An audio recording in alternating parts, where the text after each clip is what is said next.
Shalom, jemaat yang dikasihi Tuhan. Pagi ini saya akan membacakan satu bagian firman Tuhan bagi kita dari Lukas 19 ayat 5. Demikian bunyinya. Ketika Yesus sampai ke tempat itu, ia melihat ke atas dan berkata, "Sakeus, segeralah turun, sebab hari ini aku harus menumpang di rumahmu." Saudara, bagian firman Tuhan yang kita baca ini menceritakan tentang perjumpaan Tuhan Yesus dengan Sakeus, si pemungut cukai. Satu kisah yang sudah kita kenal dengan baik. Saudara-saudara, apa yang menarik dari kisah ini adalah bahwa ini merupakan perjumpaan dari dua karakter yang begitu berbeda. Yesus adalah utusan Allah yang kudus, sementara Sakeus seorang pemungut cukai yang berdosa. Ya. Walaupun demikian, saudara, kita melihat bahwa Tuhan Yesus, pribadi yang kudus itu tidak menolak Sakeus. Yang menerima Sakeus, bahkan ia berkenan tinggal di rumah Sakeus. Saudara, apa yang kita belajar dari kisah ini? Ada tiga hal yang kita bisa lihat.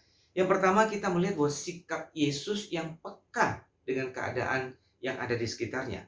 Ayat 5 di sana dikatakan bahwa Yesus melihat ke atas kepada Sakeus, ya. Saudara, melihat di sini menunjukkan bahwa Yesus memperhatikan, peka dengan keadaan yang ada, khususnya kepada Sakeus. Saudara, Yesus tidak hanya berjalan begitu saja, tetapi dia juga peka dengan apa yang ada di sekitarnya. Dia melihat Sakeus dan dia peduli dengan keadaan Sakeus.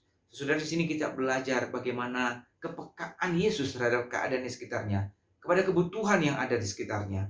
Nah, kita sebagai murid-murid Tuhan juga kita perlu belajar bagaimana kita boleh peka di tengah kesibukan kita. Kita peka dengan keadaan sekitar kita, dengan kebutuhan yang ada di sekitar kita. Yang kedua, kita melihat bahwa Yesus bukan saja peka dengan keadaan sekitarnya, tapi kita melihat sikap Yesus yang menerima orang berdosa, ya. Saudara, kita melihat bahwa Yesus bukan saja melihat dan memperhatikan Sakeus, tapi dia juga menyapanya dan bahkan menerimanya. Saudara, Yesus adalah pribadi yang kudus. Jelas Yesus membenci dosa. Tetapi kita melihat di sini Yesus mengasihi orang berdosa. Karena itu kita melihat bahwa Yesus tidak menghakimi Sakeus, tetapi dia menerima Sakeus apa adanya dengan segala kelemahan keterbatasannya. Sesudah kita belajar dari sikap Yesus yang mengasihi dan menerima orang yang berdosa. Kita perlu juga belajar bagaimana menerima dan mengasihi orang yang lemah. Orang yang mungkin punya banyak kekurangan tanpa menghakimi mereka. Belajar menerima mereka apa adanya dan kemudian menolong mereka untuk bisa bertemu dengan Tuhan, untuk mengalami anugerah Tuhan dan pengampunan dari Tuhan. Yang ketiga, saudara, kita melihat sikap Yesus yang peduli dengan keselamatan jiwa orang yang berdosa.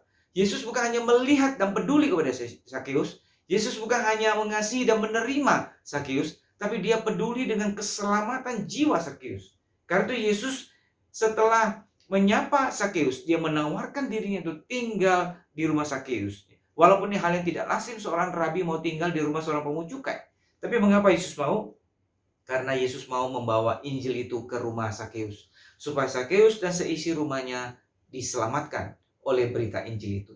Sesudah di sini kita belajar bahwa pentingnya bahwa dalam kehidupan kita sebagai saksi Kristus, kita bukan hanya perlu peka dan peduli dengan keadaan sekitar, kita bukan hanya perlu menerima orang yang lemah apa adanya, tapi kita juga harus membawa berita Injil itu kepada orang-orang yang membutuhkan. Ya, tidak cukup hanya menyapa dan bersikap baik, tapi kita harus membawa berita tentang Tuhan Yesus di dalam kehidupan mereka, sehingga mereka boleh mendengar tentang Kristus dan menerima anugerah keselamatan di dalam Kristus. Saudara, kita melihat Yesus telah menunjukkan satu sikap yang patut kita teladani. Yesus peka dan peduli dengan keadaan sekitarnya. Yesus mengasihi dan menerima orang berdosa apa adanya. Dan Yesus membawa kabar keselamatan itu bagi orang-orang berdosa. Sebagai murid Kristus, kita dipanggil untuk belajar dari kehidupan Kristus, supaya dengan mentaati teladannya, kita boleh menjadi lebih serupa dengan Kristus dalam kehidupan kita. Tuhan memberkati kita.